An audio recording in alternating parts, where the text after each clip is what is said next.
Pessoal, tudo bem com vocês? Como é que vocês estão? Sejam todos muito bem-vindos a mais uma história de transformação.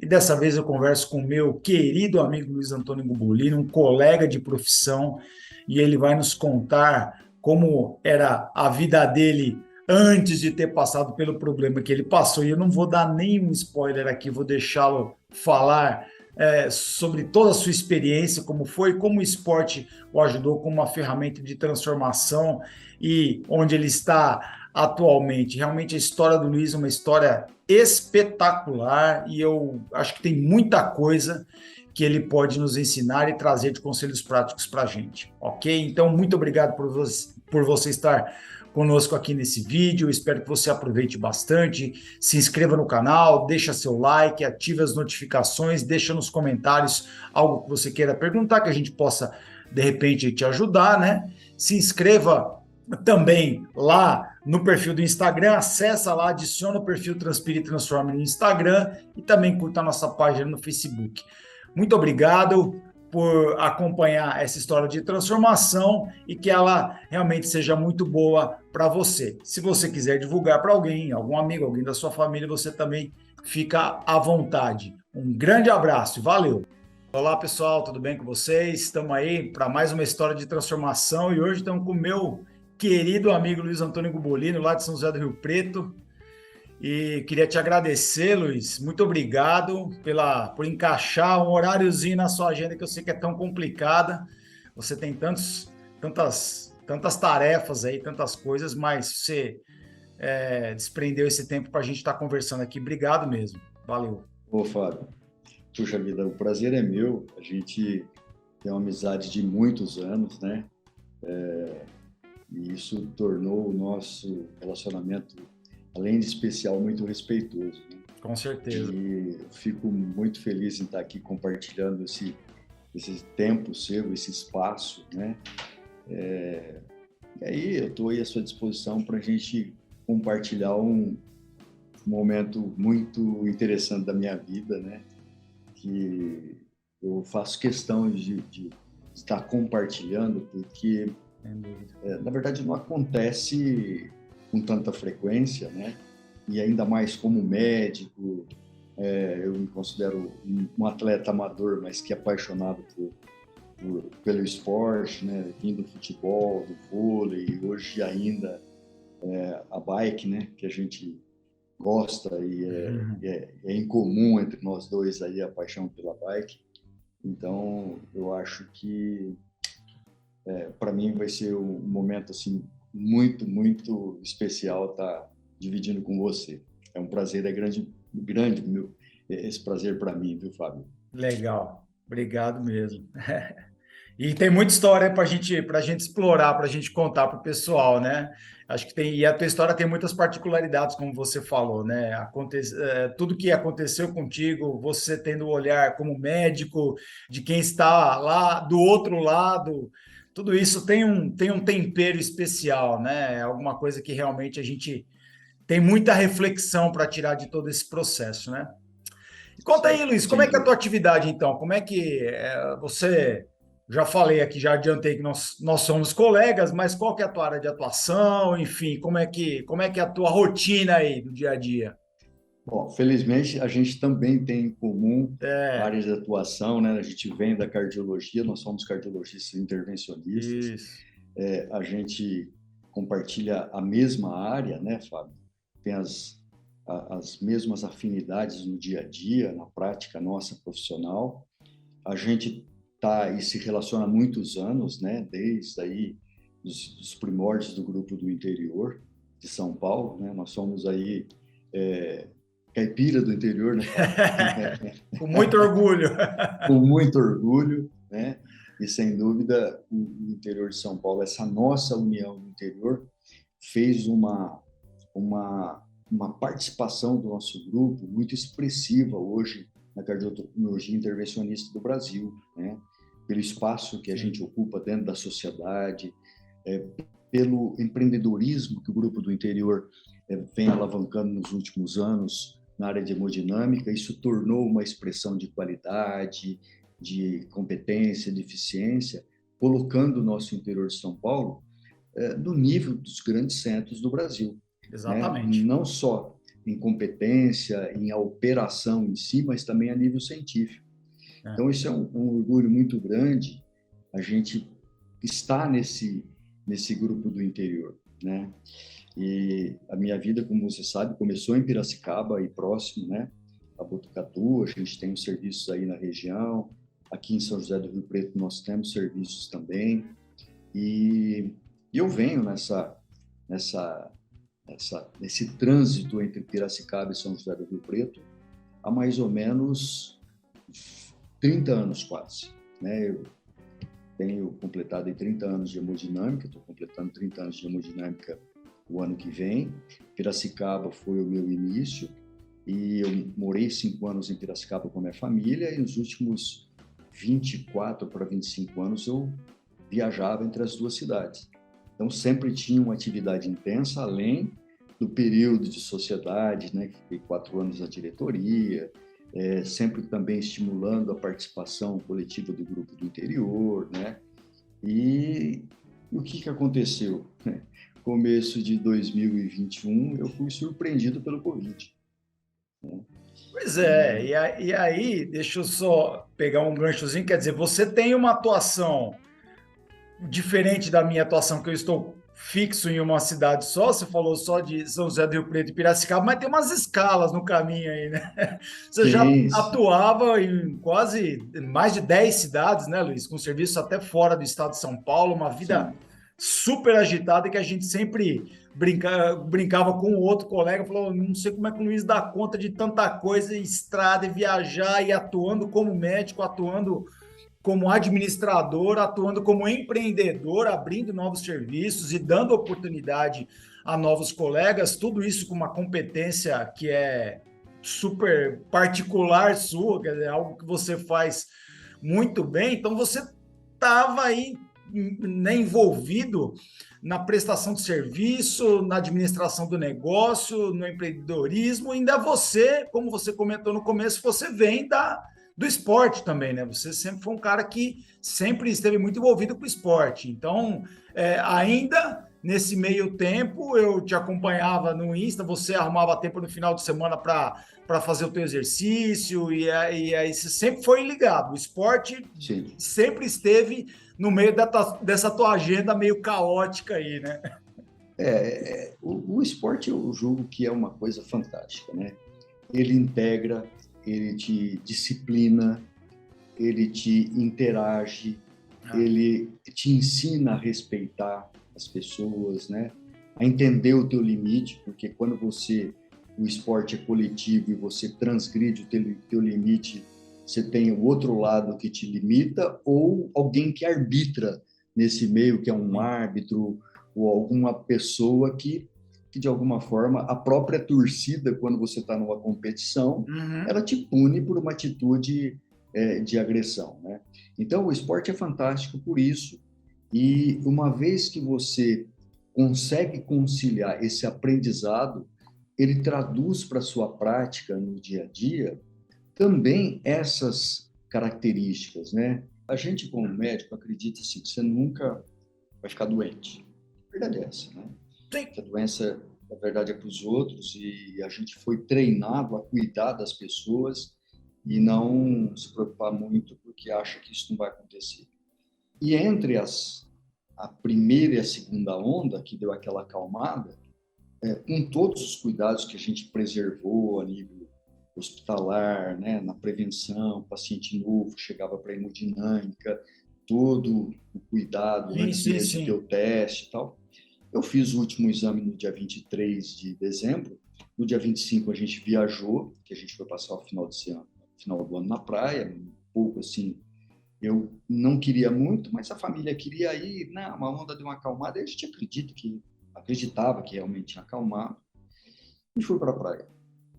Lá no dia 30 eu comecei com sintomas e achava que na verdade era uma irritação na garganta, até pela água do mar, ou pelo fato de o clima estar oscilando entre o dia e a noite, Tá. tal, e achava que não seria Covid. Mas aí eu percebi que os sintomas intensificaram. No dia primeiro eu senti um pouco mais de calafrio, tal. Aí fui até São Paulo no dia 2, fiz o teste lá no aeroporto e deu negativo. Isso foi um sábado, nós voltamos para a praia. Domingo eu voltei para Piracicaba, que ia trabalhar na segunda-feira. Aquela noite eu não dormi. E aí eu falei, bom, vou voltar para Rio Preto. Eu avisei os meninos, falei, eu acho que estou com Covid, eu vou para Rio Preto para fazer o teste.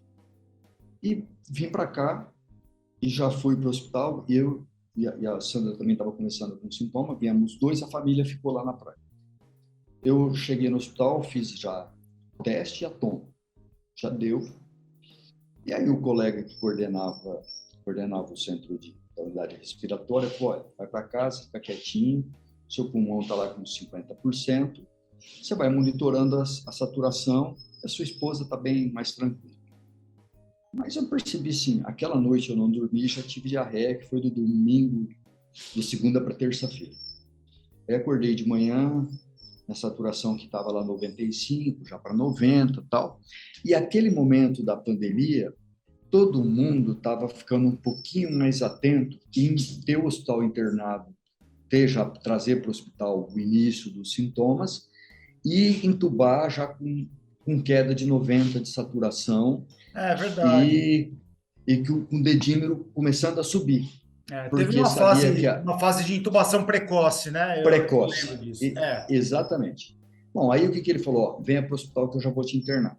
Aí ficou eu e a Sandra na unidade respiratória, internados para acompanhamento.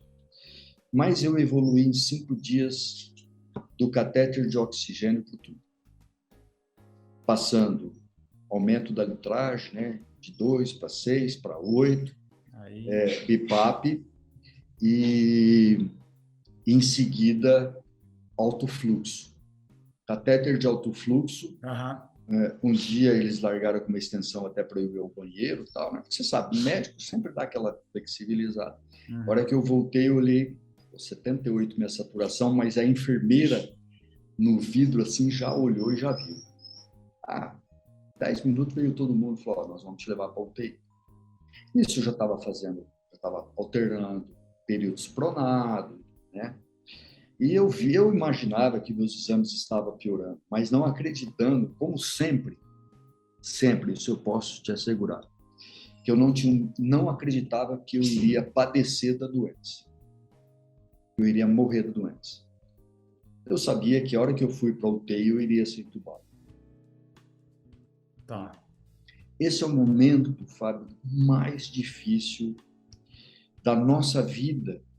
Como médico, eu acho que para o leigo também é difícil, mas como médico, você sabe que ali é o divisor de água da tua vida.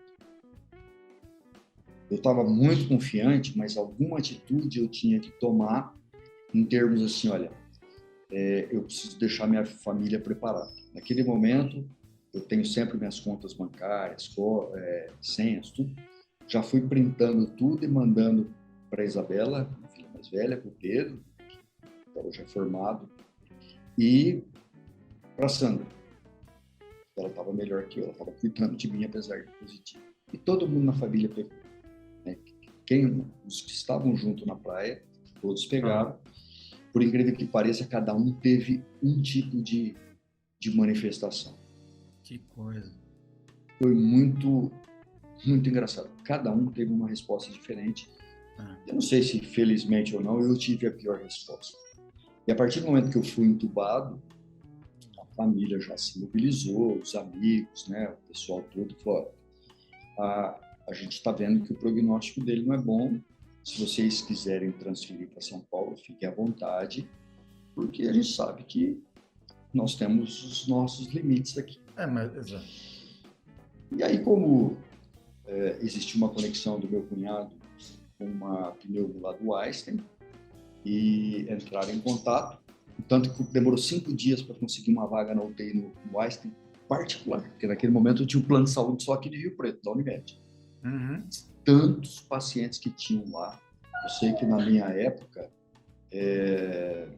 tinham 70, a UTI chegou a ter, na minha UTI, 70 pacientes entubados. Nossa! E eu conversei com um colega que também trabalhava no Einstein na época, ele falou, ó, todo dia aqui é avião, helicóptero chegando, gente do Brasil inteiro, e tá uma loucura, né? Realmente foi aquele Foi, período realmente tenebroso, né? é, foi a segunda onda, né? Que eu acho que foi a variante, assim, talvez, não sei se foi tão agressiva, mas ela foi altamente contagiante, né? Sim. Para muitas pessoas. E aí, Fábio, o que aconteceu é que eu fui para lá e foram 108 dias no total de internação, né? Eu fiquei 47 dias, 45 dias entubado, foram 27 dias de ECMO, por 27 causa dias das... de ECMO. E nesse período, entre ECMO, intubação, eu tive sangramento, porque eu fiz pneumotórax por fístula. No drenal, o pneumotórax teve lesão pulmonar. Eu estava anticoagulado, sangrei muito, tive que ir para 2 cirurgias de pulmão. Foram 12 bolsas de sangue numa noite, 33 bolsas na semana, né? E perdi praticamente quase 30 quilos. Aí vai de encontro com o que nós estamos conversando. Por sinal, eu te parabenizo, porque esse trabalho que você tem feito de divulgar o esportes, e relacionar o esportes com a medicina, você como médico, como um atleta, que também se superou pelo esporte, né? E é um trabalho fantástico. Eu digo que aí entrou toda aquela determinação que o esporte me deu em vencer, em ser melhor, em me desafiar, né? Treinar o tempo todo. Por quê? Porque a hora que eu me vi num leito, na cama, a primeira coisa que eu queria era pedalar. Eu queria voltar a pedalar. Voltar a fazer atividade esportiva. Contanto que eles levaram uma bicicleta que ela põe no paciente quando está no leito da UTI, isso a gente já até viu, estão utilizando com frequência na recuperação do pós-operatório de cirurgia cardíaca. Eles levaram para mim e aquilo foi uma alegria para mim, né? Então eu já, daquela pedalada, eu queria sentar na beira do leito. Eu ficava insistindo que eu queria sentar na beira do leito, eu queria sentar, eu queria levantar. E para minha surpresa, quando me botaram sentado, eu desabei em cima do fisioterapeuta, porque eu não tinha força para me sustentar. O cara caía assim. Aí eu falei, pô, não é possível. Aquele dia é aquele momento quando você tem uma derrota no futebol inesperada, quando você cai da bicicleta e tem que levantar e falar, pô, como é que eu caí, né? Aí dormi com aquela derrota, né? Dorme com isso, né? E no outro dia eu falei, eu quero sentar de novo. Eu tenho que ficar sentado. Aí quando eu já comecei a me equilibrar sentado, eu queria ficar de pé. Por quê? Porque você foi treinado a se superar. Você foi treinado a vencer os obstáculos.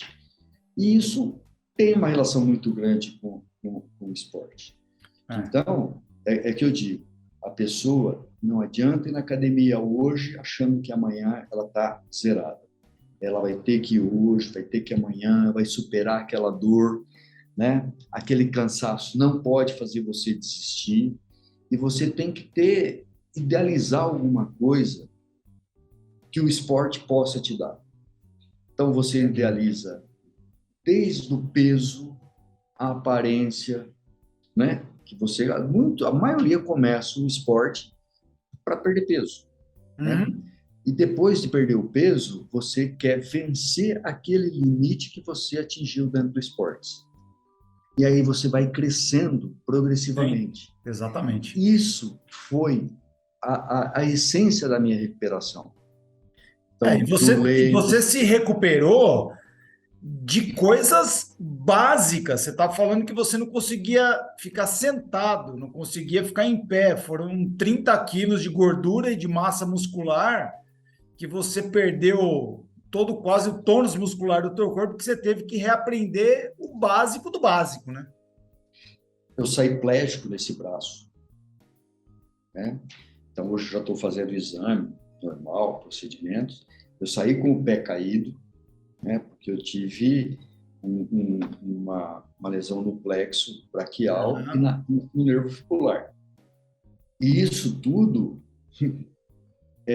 tira de você coisas básicas. Hoje eu tenho ainda um pouco de dificuldade de abotoar uma camisa, né? Mas eu já me adaptei. Em tirar a calça, colocar a calça, já me adaptei, né? Então, você vai se superando a cada momento de coisas, e aí vem uma coisa que é fantástica. Quantas coisas nós fazemos, por mais simples que sejam no nosso dia a dia, sabe, que a gente não dá valor. Né? E eu disse até lá no congresso da SBHCI que duas coisas hoje assim ressaltam na minha vida. Primeiro é a gratidão, né? E a gratidão aos amigos, porque todos os amigos, em especial os hemodinamicistas, se envolveram, porque era mensagem o tempo todo para minha família, ou entre os amigos, entre os grupos, e eu vendo que o pessoal realmente estava torcendo pela minha superação, para minha recuperação, né? A gratidão a Deus, essa é a primeira coisa, né? Porque isso foi um reencontro com a espiritualidade. E, sem dúvida, a minha família que não me abandonou. Poxa. Minha família não desistiu. Minha esposa, meus filhos, eles não desistiram. Você imagina que para o Pedro, 6º ano de medicina, toda a comunicação técnica era feita com ele. Chegou o momento que a médica ligou e falou: Pedro, seu pai foi para a cirurgia, ficou bem, transfundimos tudo. Aí liga à tarde e fala: Pedro, seu pai voltou a sangrar e nós estamos aqui, se a gente vai paliar ou nós vamos arriscar levar ele para o centro cirúrgico de novo com a ECMO. Caramba! E ele não teve dúvida, falou assim: doutora, tem essa chance? Tem. Então nós não vamos desistir. Vamos embora. Né? E aí, olha a responsabilidade que ele ligou para minha esposa e falou para ela assim: mãe, aconteceu isso, eu falei que para a gente não desistir. Então, todos na família se envolveram, e eu digo assim, não é só a minha esposa, meus filhos, mas a família por parte minha, principalmente por parte da Sandra, da minha esposa, meus cunhados, tá? Todo mundo parou no tempo em torno da minha situação. Né? Então, cara, nesse momento da vida, o que eu mais tenho a fazer é agradecer a Deus, a minha família, aos meus amigos e, graças a Deus, voltar a pedalar. Né? Porque essa história de voltar a pedalar que foi no Einstein, na recuperação, fiquei 10 dias em São Paulo, eu queria subir na bicicleta. E o primeiro dia que a fisioterapeuta me colocou, que eu pedalei 2 minutos, quase morri de falta de ar, eu fiquei puto da vida. Eu não acredito. Mas como é que eu tô? Né? Não, amanhã eu quero de novo. Aí eu fui para 5 minutos. E no outro dia eu fui de novo. Falei, agora é 7 minutos. E aí eu vim. E o meu equilíbrio. E aí o que eu fazia? Eu saía de uma das fisioterapias, que eu fazia 3 horas por dia. Né? Então eu saía da eletroacupuntura, que é 1 quilômetro, tá 1.400 metros aqui da minha casa. É só subida. Então eu ligava, a Isabela me deixava, falava, vou em casa e volto te buscar. Aí teve um dia, eu ainda com uma prótese no pé, eu falei assim, eu vou sozinho. Rapaz, eu não conseguia passar a rua. Porque o trânsito, a hora que ligava o semáforo, eu ia até no meio e o semáforo ia fechar, porque eu não conseguia passar, eu voltava. Olha só. E correr, eu tinha medo de cair, né? Sim, claro. Aí chegou um momento que eu estendia essa mão na tipóia, levantava a mão, ia fazendo assim, passei na primeira e a segunda. Aí falei, agora tem duas subidas, que é ininterrupta para chegar na minha casa. Cara, eu marquei aquele dia para andar 1.000 e poucos. Eu demorei quase uma hora. E aí eu peguei no capricho, né? Eu diminuindo esse tempo, diminuindo esse tempo. Você vê, isso tudo foi o esporte. É. Então, entanto, Fábio, que eu tive alta do hospital no dia 22 de abril. Na minha cabeça, eu botei como meta que eu ia voltar a pedalar em janeiro de 22. Em dezembro, eu não aguentei e falei, Isabela, se você não for comigo aqui no prédio ou na rua, que eu quero dar uma volta de bicicleta. E Não nada de aguento bike mais. assistida, nada. Nada, nada, nada. A minha Scott, que fazia mais ou menos 6, 7 meses que eu tinha comprado. Não tinha ainda nem esquentado ainda o pé de vela dela, né? Nossa, tava. Né? Tinha andado muito, Sim, mas sim, não sim. quanto que eu Aham. almejava, né? Que eu Não tava esperava. amaciada ainda, né? Rapaz, Fábio, subir nessa bike e me equilibrar em cima dela foi o maior desafio. Eu não tinha um equilíbrio. Aí eu consegui andar dentro do prédio, com ela acompanhando. Aí foi uma vez, foi duas. Aí um dia eu falei, bom, agora eu tenho que ir para a rua. Né? E aquele espaço que você viu o vídeo, atrás aqui do prédio, Sim. num espaço meio fechado, que é subida e E descida. já era subida, né? Sim. Aí eu falei assim, tava ela, entrou para tomar banho sábado à tarde, tava o namorado dela, eu falei assim, ó, eu vou sair de bicicleta. Aí ele falou, você tá louco? A Isabela vai acabar com a gente. Eu falei, não, se ela falar alguma coisa, eu falo que você que deixou, né? Ainda para sacanear com ele. Não, pelo amor de Deus, não vai. Eu falei, tô indo. Já catei o capacete, cheguei lá embaixo, não consegui pôr a luva na mão. Eu falei, vai sem luva mesmo. E essa mão, ainda bem que é o freio da frente, né? Só freio nessa. Sem a ponta do dedo, né? Porque perdeu a ponta do dedo.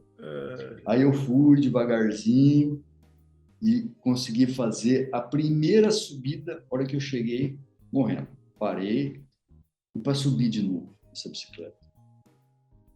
Tem que subir. Filho duro que é subir para descer, né? Porque é descida. Aí fui com jeito e tal. Aquele dia eu consegui pedalar 40 minutos. Deu mais ou menos 1,5 km. Nossa. Parando. Infelizmente, eu já estou voltando. O último pedal foram 92 quilômetros. Nossa. Olha bem, em abril, em fevereiro, eu já estava pedalando com a moçada. Foi o primeiro dia que a gente fez 33 quilômetros. Lógico que foi na Bacia das Almas e tem um trecho que a gente passa, eles queriam cortar, que tem uma subida bem íngreme. Ela tem mais ou menos uns 7%. E ela tem mais ou menos 1,8 km, mais ou menos, né? Mas o pico dela dá 7% de inclinação. Quando a gente estava indo, e eles chegaram e falaram, bom, agora nós vamos voltar, né? O que você acha? Eu falei, não, vamos, mas nós vamos ter que subir. Eu falei, nós vamos subir. E aí eles deram risada, falaram assim, não, esse é o cara mesmo que a gente conhece, né? Que não... E aí eles foram ali do meu lado, vamos, aquela motivação. Eu cheguei com 1 metro de língua lá embaixo, né? Mas, felizmente, isso foi o retorno à bike. Nossa. Foi fantástico, maravilhoso. E você está contando, eu estou né, passando assim, eu vi esses vídeos desse passo a passo que você passou. Eu acho que muito interessante, quer dizer, você teve inúmeras dificuldades, mas é o esporte que te dá as ferramentas de reagir a essa dificuldade de maneira a superar. Quer dizer, obviamente que você tem momentos de desânimo, momentos que você sei lá, não está afim, ou em algum momento dessa caminhada você tem um alto e baixo, quer dizer, ela não é uma reta, né? Quer dizer, você vai ter alguns momentos Não. que você vai oscilar, mas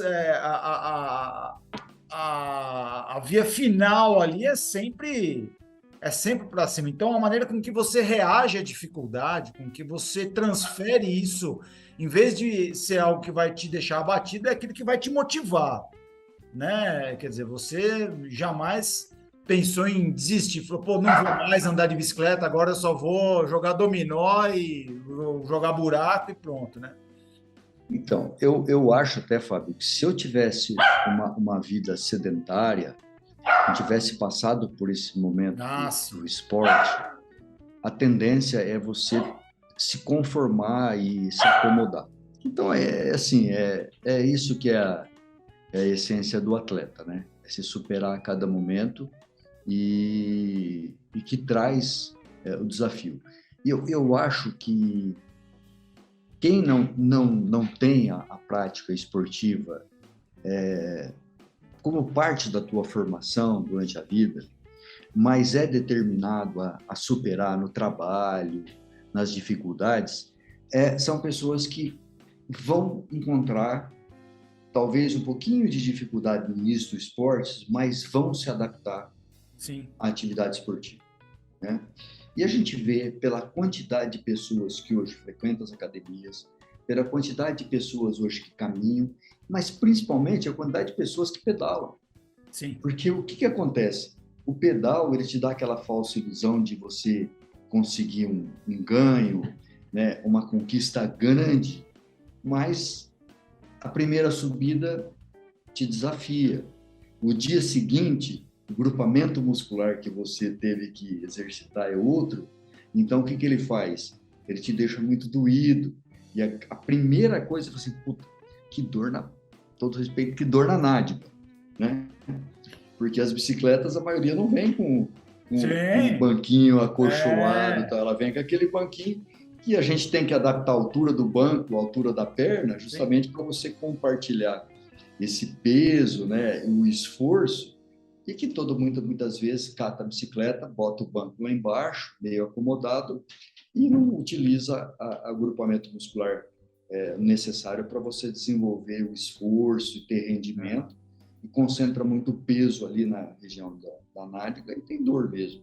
Uhum. Então, eu acho que isso tudo são pequenos detalhes que vale a pena, né? Eu vejo com frequência você tem dado dicas para o pessoal, que isso estimula muito a pessoa a iniciar o exercício e entender essa fase de adaptação, né? É. Porque depois Sim. que você pegou o gosto e começa a se desafiar, puta, aí é fantástico. É muito legal, né? Cada conquista é uma celebração e eu acho que é aquela motivação inicial que te tira da inércia, mas depois a tua disciplina, ela é meio trabalhosa no começo, mas o progresso ele vai retroalimentando ali aquela disciplina e você vai vendo o teu progresso e isso vai te motivando, né? Isso é muito É, legal, isso não. e, e isso até é engraçado, porque nesse final de semana, a gente fez um pedal de 43 quilômetros e eu enfrentei o recomeço, porque eu fiquei 4 semanas sem pedalar, praticamente, porque eu viajei, né? Nós tiramos aí 2 semanas e entre idas e vindas, fiquei 4 semanas sem pedalar. Pô, 43 quilômetros, para quem pedalou 92, eu no domingo já senti de novo, É. entendeu? E agora, a semana que vem, eles estão num desafio, mas eu tenho um evento científico no sábado de manhã aqui no IMC, eu vou à tarde e fui sozinho. Porque o último dia que eu pedalei, Fábio, foi no Dia dos Pais, e eu fui sozinho e fiz um trecho, pô, aqui na volta faltava 15 quilômetros, eu fui, 3 cachorros vieram atrás e um me mordeu a perna. E eu acabei, depois de quase 20 anos pedalando, nunca tinha acontecido isso. E Olha. no Dia dos Pais eu tive que passar umas 3 horas numa UPA para tomar vacina, Putz. para tomar antibiótico e mais 4 vezes para tomar as outras doses de vacina. Precisei Não. tomar o soro porque foi profundo, não foi só arranhão. Olha. Então, é a diversidade, mas isso jamais vai me tirar daquela, né? Vai superar, vai ser mais importante ou me amedrontar em relação ao prazer que o esporte dá, né? Que a bike dá, a superação, né? E depois de você vencer aí 3, 4, 5 horas pedalando, você poder sentar aí e tomar aquela cervejinha com a consciência tranquila, né? Com certeza, muito merecido, né? Merecido. Luiz, então, assim, a gente já está finalizando, já estendemos bastante o papo. Eu acho que Poxa, essa tua experiência aí do outro lado, né, uma experiência, vamos dizer assim, de quase morte, né? Isso, inclusive, no meio desse tudo, sim, desse rolo todo aí, você teve duas paradas, né? Que eu me lembro uma vez, o pessoal comentou, falou, ó, Luiz, teve uma parada sim. lá, tal, quer dizer, um negócio realmente, né? A primeira, eu estava na UTI e o intensivista estava do meu lado, né? Você imagina, 70 cara entubado numa UTI Nossa. enorme, individualizada, e a segunda, eu já estava na UTI não Covid, porque eu demorei 42 dias para negativar, sair do Covid para uma Aham. UTI normal, e felizmente foi uma rápida, Aham. e eles também estavam ali do lado. Além depois que eu tive um flutter, e na hora da reversão com adenosina, eu fiz uma sistolia Assistou ali. prolongada, e eles precisaram dar um soquinho no Um peito para eu soquinho no voltar. peito. Nossa. E como que essa experiência ela mudou? Porque isso é um divisor de águas na vida da gente, né? Quer dizer, você tem uma vida antes e uma vida depois. Mas como isso te transformou na maneira, até como na tua própria atuação, na tua atuação como médico, quer dizer, eu acho que a gente que passa por uma situação, você acaba tendo muito, mas você já falou da gratidão, né? Mas na tua prática, você acaba tendo muito mais empatia com o paciente, com o familiar. E como que isso mudou a tua vida, não só na tua profissão, mas também nos outros aspectos dos teus relacionamentos? O Fábio, a gente sempre, né, que faz hemodinâmica, a gente tem um contato relativamente rápido com o paciente. É aquele paciente que vem encaminhado, a gente faz o diagnóstico, dá alta, tudo. Tem aquela interação, aquela primeira acolhida, aquela tua avaliação, uma conversa dentro da sala, a conversa após. Mas aí, a vida continua para ele, que volta lá para o cardiologista, e a tua vida continua com o próximo paciente. Aham. E muitas vezes a gente vai, no decorrer do tempo, do volume de trabalho, vai automatizando esse trabalho. É. E isso muda. Muda porque você tem uma empatia maior, você olha, você toca o paciente, e quando tem alguma intercorrência, alguma coisa, a tua sensibilidade é maior. A tua conexão com o paciente é maior. Eu percebo que mudou essa relação e até a forma do paciente te agradecer no final, ela é diferente do que era antes. Eu não sei exatamente até que ponto existe a empatia que ela refinou ou que existe uma espiritualidade que você desenvolve, né, em relação a aquela interação com o ser humano. Então, É mais do que empatia, né? Acho que é uma é uma conexão, sensibilidade. uma conexão diferente, É, uma conexão entendi. diferente, né? Sabe olha, uma picadinha que anestesia, ali você vai dar picadinha, você sabe que dói. Você vai passar o catéter, a hora que ele manifesta alguma dorzinha, você sabe que realmente dói, né? E muitas vezes a gente, não, calma, tal. A gente às vezes até simplifica o sintoma do paciente. Depois que você muda, a tua percepção automaticamente muda. Não é ser mais humano, mas é ser mais conectado, mais é uma conexão maior que você tem com o paciente, sabe? Mas não só com as pessoas, com o teu colaborador, né? Com o teu funcionário, com o teu familiar, né? Eu acho assim que até meus filhos brincam que existe o Luiz antes, né? Intolerante, agitado, queria as coisas, né? E o Luiz depois que brinca mais, que é mais tranquilo, a gente simplifica mais a vida, né? Sim. Se preocupa menos com as coisas ali materiais, tal. Você se preocupa muito mais com o que te, te traz emoção, te traz prazer, te traz gratidão, né? Eu acho que Os, é diferente. os teus Não, valores não, mudam, né? sim, eu torço para que não, ninguém tenha que passar por isso para aprender, Claro. mas que eu, de alguma forma, se eu conseguir compartilhar isso pela experiência que eu tive, talvez essa seja uma das missões que eu tenho daqui para frente. Por isso, com o Sem, maior prazer, eu aceitei esse teu convite, porque seria um meio, um canal que eu podia estar compartilhando essa outra fase da minha vida, né? Em que você ganha espiritualidade, gratidão, sensibilidade às pessoas, uma maior empatia, simplificar a tua vida, valorizando as coisas mais simples, importantes, que a gente esquece, né? E esquecendo daquelas coisas que são secundárias, supérfluas, que não vai te levar a nada. Posição, status, dinheiro, posição econômica, né? O que é poder, vaidade, não vai te levar a nada, né? Engraçado que eu resumo até, e posso, se a gente está chegando no final, se eu tivesse morrido, o que eu ia levar comigo era um saco de lixo preto. Porque quem morreu de Covid foi isso que levou. Se a família tinha condições de dar um caixão, dava, se não, era o saco de lixo preto. Acabou. Não é mais nada.